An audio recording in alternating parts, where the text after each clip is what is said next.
Time for tonight's rewrite. Do you ever get the feeling that Glenn Beck's job is to be a smokescreen for Bill O'Reilly? Beck is busy saying so many utterly insane things that get him so much attention that it's easy to miss O'Reilly's lower voltage lies. Here's O'Reilly talking with renowned prostitute patron Dick Morris about the thing O'Reilly can never stop talking about, his interview with President Obama. The president wouldn't basically define how he sees the Muslim Brotherhood. He would not do it. He said there are strains of anti-Americanism in it, but that sounds like MSNBC. There are strains of anti-Americanism over there. Okay, so... Sure. So O'Reilly tells the lie that MSNBC is anti-American and gets a desperate guy whose public record with prostitutes makes him unemployable anywhere else to agree with him. And his devoted audience thinks they just learned something, which explains why a University of Maryland study found that Fox News viewers are misinformed more than any other news network viewers, a study that was not the first to reach that conclusion.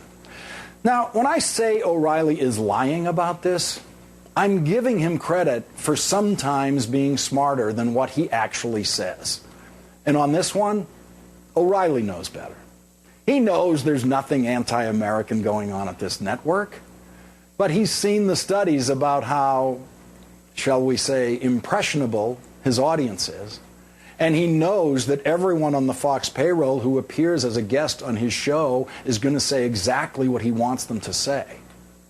He has by now figured out exactly what his audience wants to hear, and that's what he delivers. And when that requires lying, O'Reilly can do it without blinking because he's discovered there's a lot of money to be made in those lies. Here's what I see when I look at Bill O'Reilly.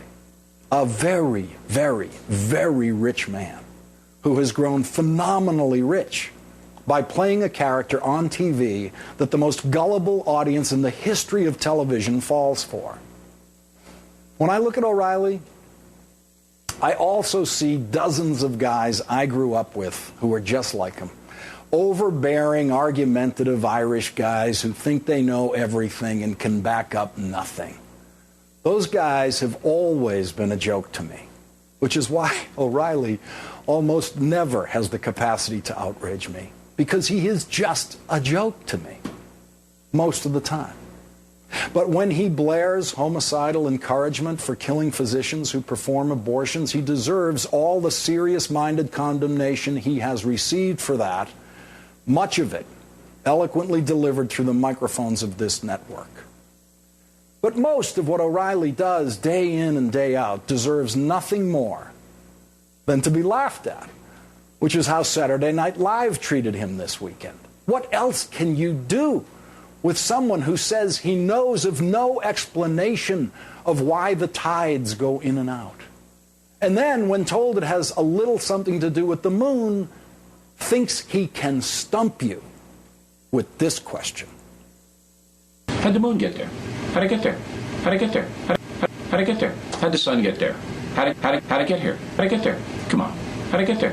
Who put it there?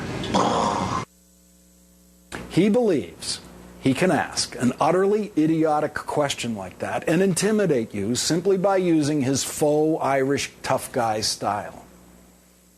Billy boy, I know real Irish tough guys. They don't look and sound like you. And none of them come from Long Island like you. And none of them go to work in makeup like you. Anybody who knows real tough isn't fooled by your act, Bill. Now, I have a homework assignment for your underworked staff. Since they've finished explaining the tides and the moon to you, put them to work trying to find what this network has done or what I have done that is anti-American. Take as long as you want. Find it and show it to your audience. And if you're as afraid to accept my challenge as I think you are, if you don't even try to provide facts to back up what you said about me, no one watching this show is going to be surprised, Billy, because they will know that you will have proved everything that I just said about you.